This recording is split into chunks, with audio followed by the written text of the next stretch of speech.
Hello, and welcome to episode number 418 of the TEW 2020 Challenge Run. We are finally here for the first pay-per-view event of the new season. It is Unforgiven for September week 3, 2023. And yeah, our main event is a four-way as WWE Champion Drew McIntyre defends against Cody Rhodes, AJ Styles, and Finn Balor. We also have Sasha Banks defending the WWE Women's Championship against Rhea Ripley. We have Tag Team Championship match, Imperium's Giovanni Vinci and Ludwig Kaiser defending against Big E and Kofi Kingston of the New Day. And a whole lot more. So without any more further ado, let's jump straight into tonight's first pay-per-view event of Season 8, I believe.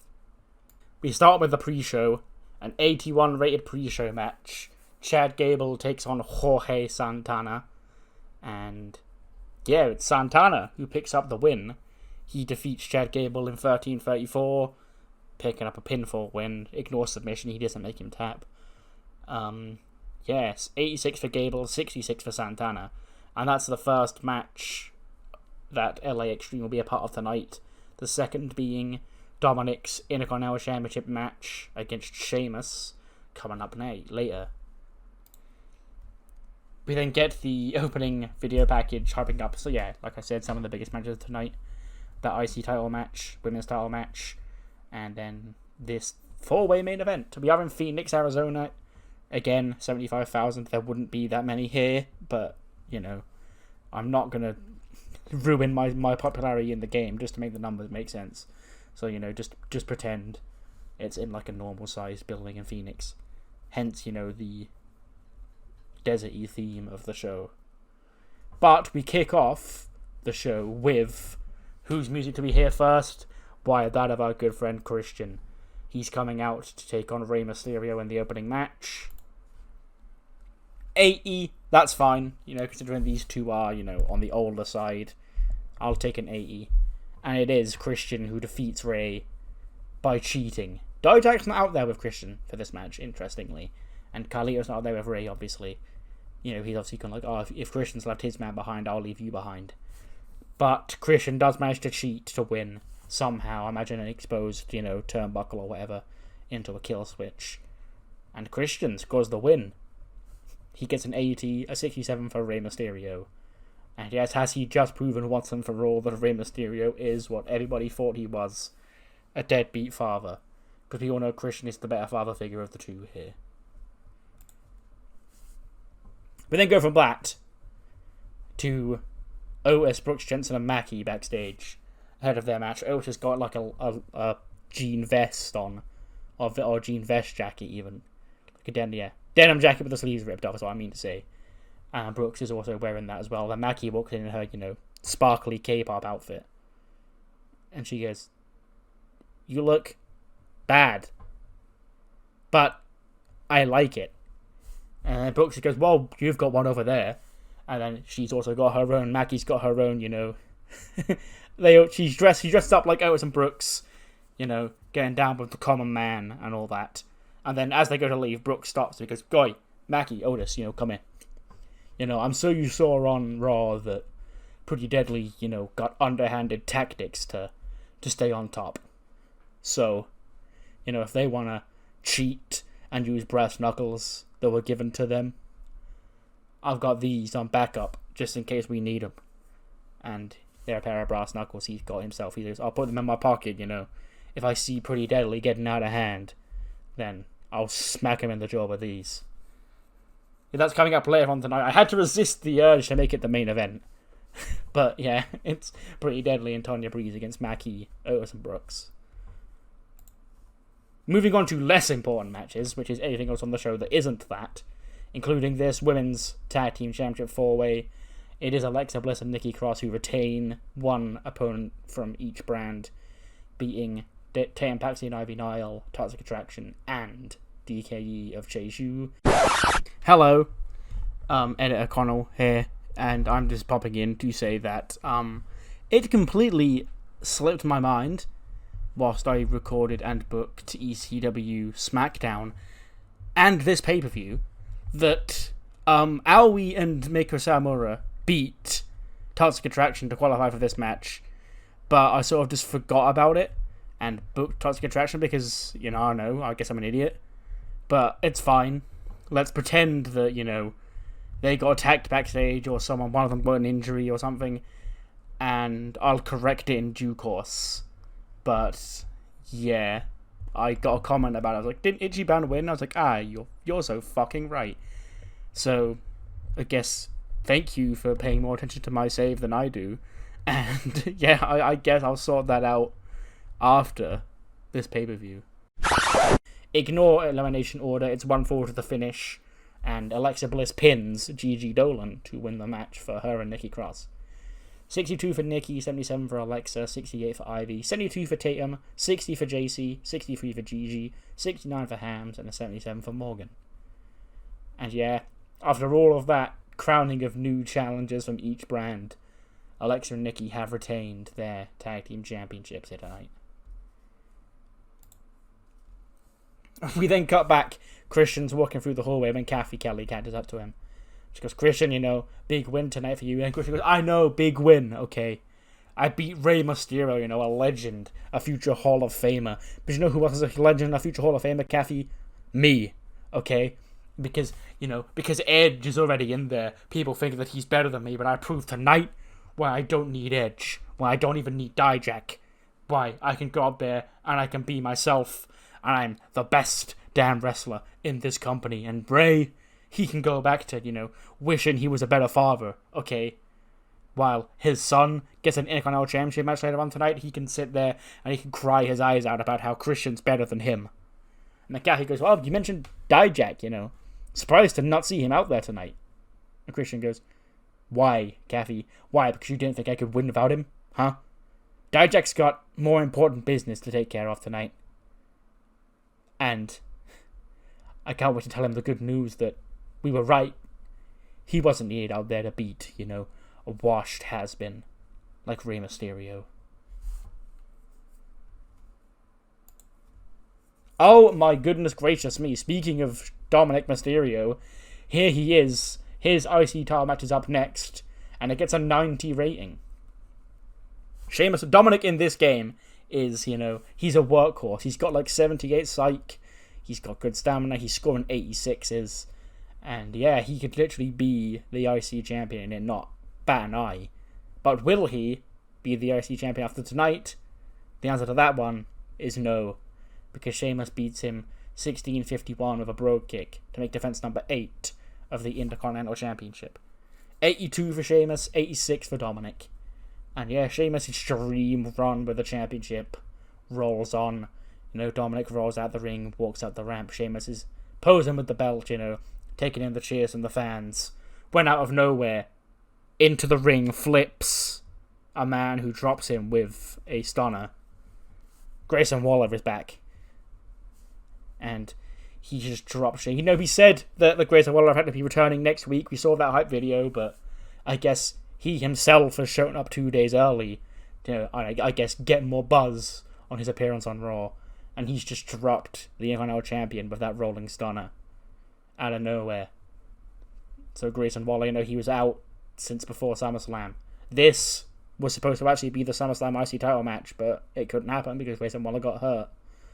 So it's time to see, will that match happen in the future? It sure looks like Waller wants it to.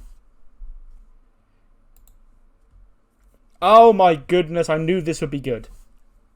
But I did not think it would be this good. What the fuck, Big E? Oh, hold on.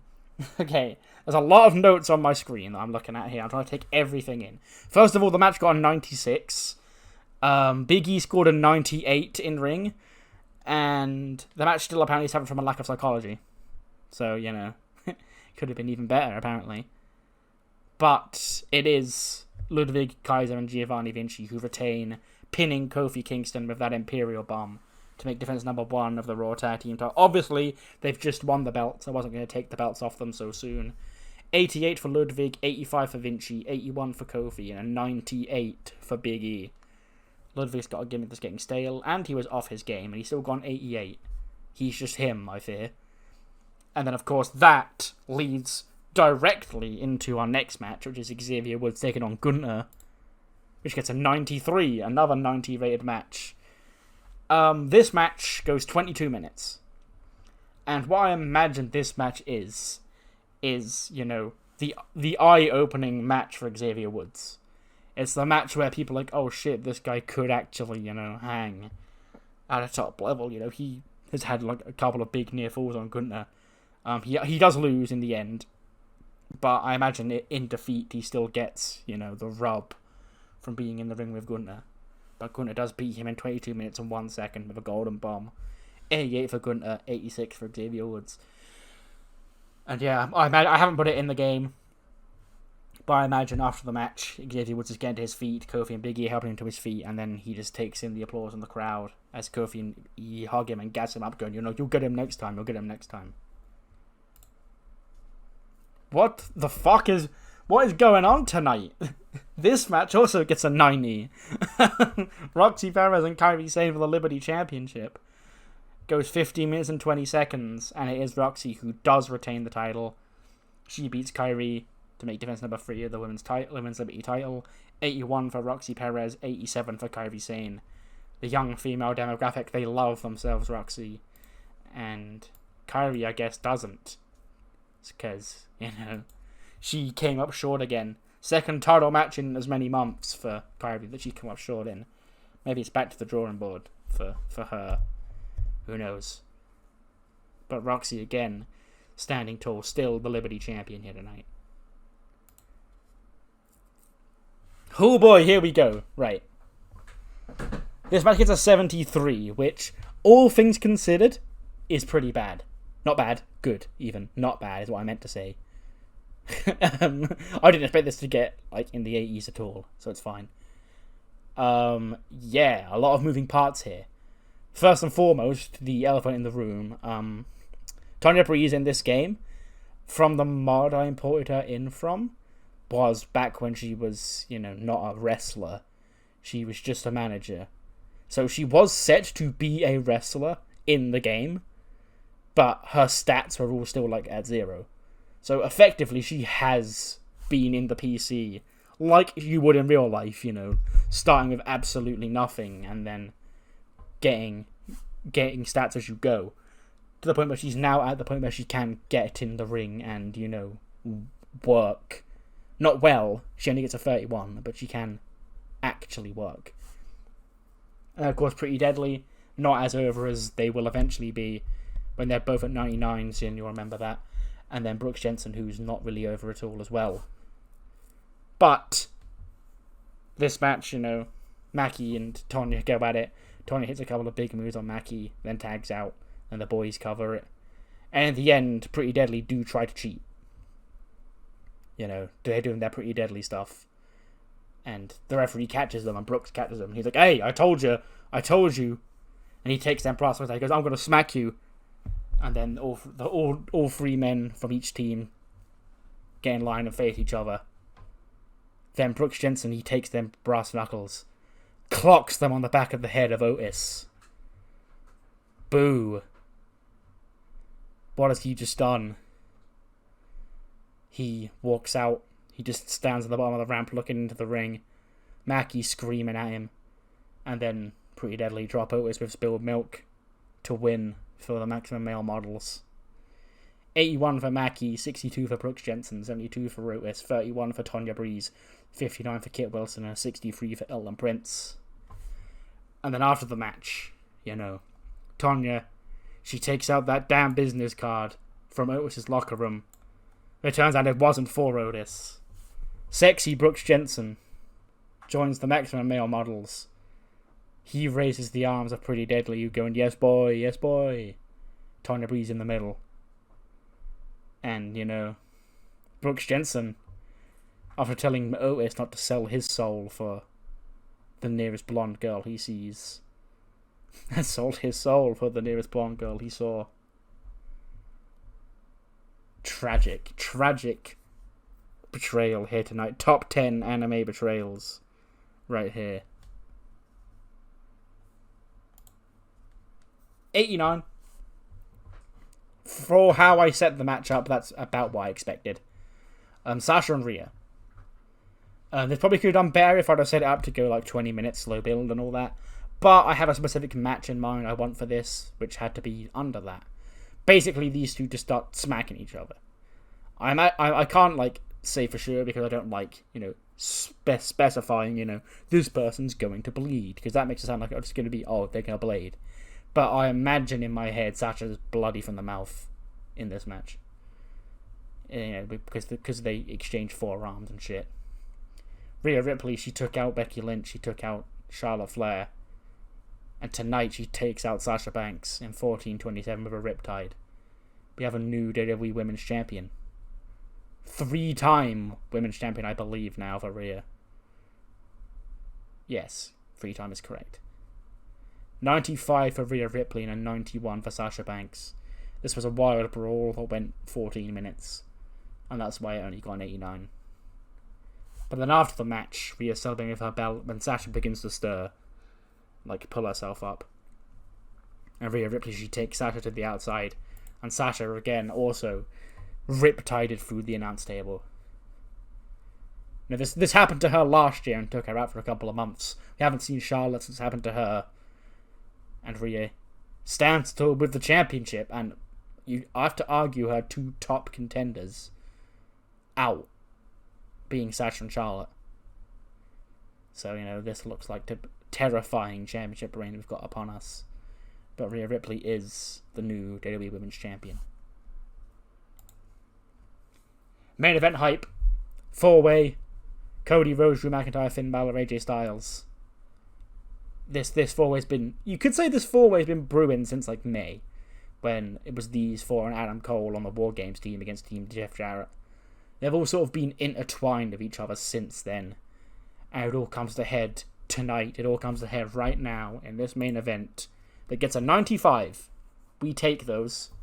So match of the night was Imperium versus New Day. Okay, yeah, that's fine. I'll take that. So it's Drew, Cody, AJ, and Finn. It goes 23 minutes, 10 seconds. And Cody, he's all fired up. He's throwing around Cody colors to everybody.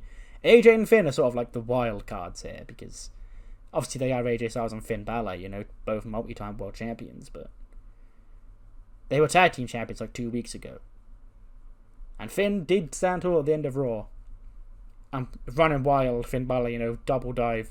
Imagine he does fight AJ for a bit, and then he does a big dive on the outside, takes AJ Styles down. Cody and Drew are left alone in the ring. Drew goes for a Claymore. Cody ducks. Drew goes for a Future Shock. Cody turns the Future Shock. Crossroads number 1. Crossroads number 2. And then he's booted before he goes for the Crossroads number 3. By Dijak. Christian said he had more important business to take care of today. But apparently that was at this pay-per-view. He showed up and kicked Cody Rhodes in the face. He picks Cody up. He nails Cody with Feast Your Eyes. And then leaves the ring. And then AJ Styles and Finn Balor get back into the ring. They start fighting Drew McIntyre 2-on-1. He headbutts both men. Claymore turns Finn Balor inside out. And Drew McIntyre retains the WWE Championship. 92 for Drew, 88 for Cody, 81 for AJ, and a 90 for Finn. So, what do you guys want to talk about? Dijak, what's his issue with Cody Rhodes? Who knows? I guess I'll have to wait till Monday to find out. But for now, Drew McIntyre stands tall as the WWE Champion. And that ends the show. Gets us a 100. Did I buy a special set for this? I must have done, because it wouldn't have got a 100 otherwise. What matters more, though, is what you thought of the show. So do let me know what you thought in the comments below. And I'll see you next time for episode 419, which will be the fallout from this very show at Raw. See you then.